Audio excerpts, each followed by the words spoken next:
5901. This is Sa ikalimang araw ng mahigpit na pagbabantay ng Philippine Coast Guard sa China Coast Guard 5901, tuluyan ng lumayo sa baybayin ng Zambales ang tinaguriang monster ship ng China. As we continue to develop our internal resources in the security and stability of the country, of the region, and of the world, this country will not lose 1 inch of its territory.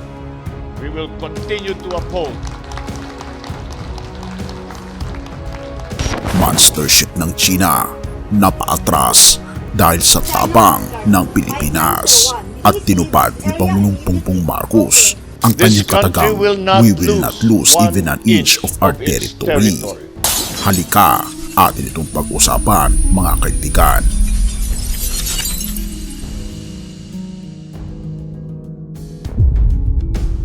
Hindi tayo magbibigay ni kahit isang pulgada.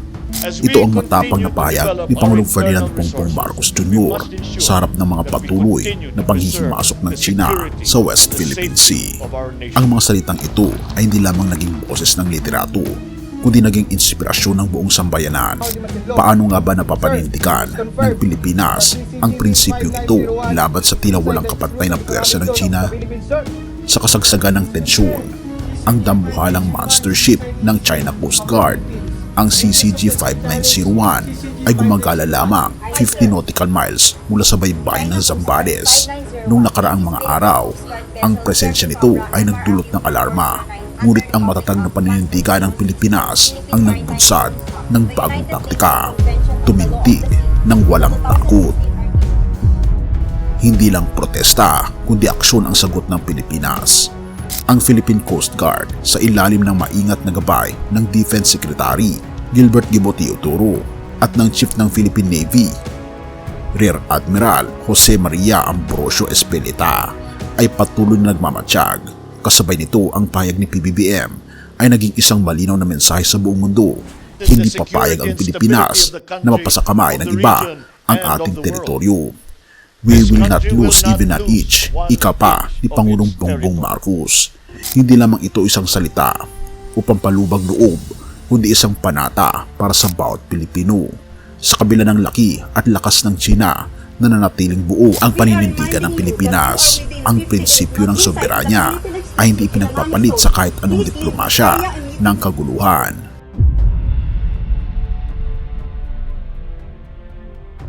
Ang China Coast Guard ay patuloy na naghahamon sa ating eksklusibong karapatan sa ating Exclusive Economic Zone o EEZ. Ngunit ang bawat galaw ng kanilang barko ay tinutugunan ng ating hukbong dagat. "Hindi kami natatakot at hindi kami aatras," sabi pa ni Rear Admiral Espeleta.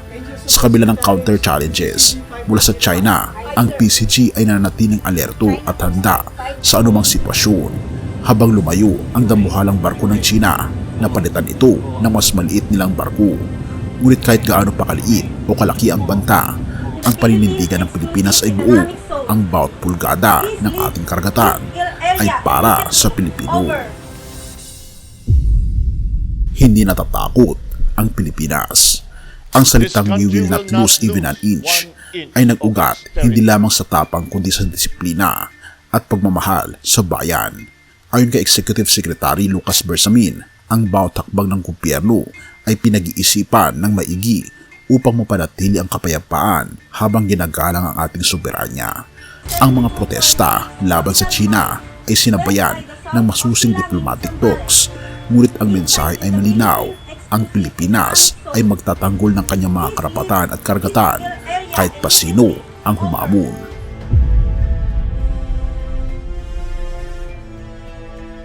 Sa gitna ng tensyon, lumabas ang tunay na lakas ng Pilipinas, hindi sa dami ng barko, kundi sa paninindigan ng mga mamamayan nito.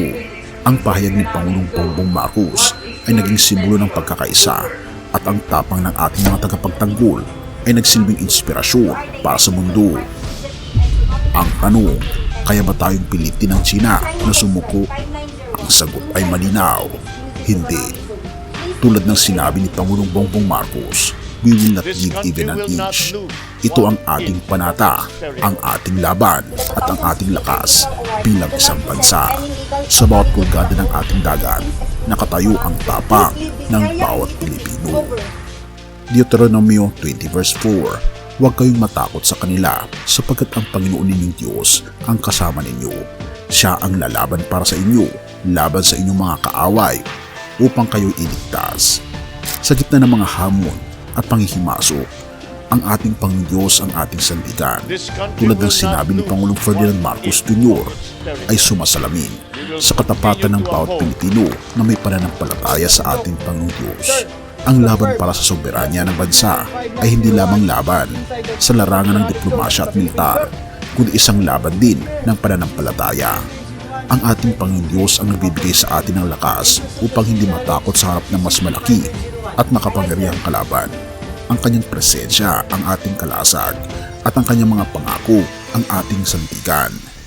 Sa pamamagitan ng kanyang patnubay, hindi tayo kailanman aatras at hindi tayo magbibigay ni kahit isang pulgada na kung ano ang atin. Purihin ang ating Panginoong Diyos at tayo manalangin. Ama naming Diyos na makapangyarihan sa lahat, na siyang umiibig sa buong sanlibutan. Salamat po sa iyong patuloy na paggabay sa aming bansa, lalo na sa harap ng mga hamon at pagsubok sa aming soberanya. Salamat sa inspirasyon ng aming mga lider na sina Pangulong Ferdinand Marcos Jr. at sa tapang at dedikasyon ni Rear Admiral Espeleta at Secretary Gibo Teodoro. Patuloy mo po silang bigyan ng lakas, talino at direksyon upang ipaglaban ang aming karapatan bilang isang bansa. O aming Panginoong Diyos, itinataas po namin sa inyo ang bawat isa sa amin, mga tagapaginig at nanonood ng mensaheng ito. Bigyan niyo po sila ng pusong puno ng pananampalataya, tapang at pagmamahal sa aming bayan. Turuan niyo po kaming ipaglaban ang tama ng may respeto at dangal at huwag magpadala sa takot. Hiniling din po namin ang iyong banal na proteksyon para sa aming mga tagapagtanggol, ang mga sundalo, marino at tagapagpatrolya sa West Philippine Sea.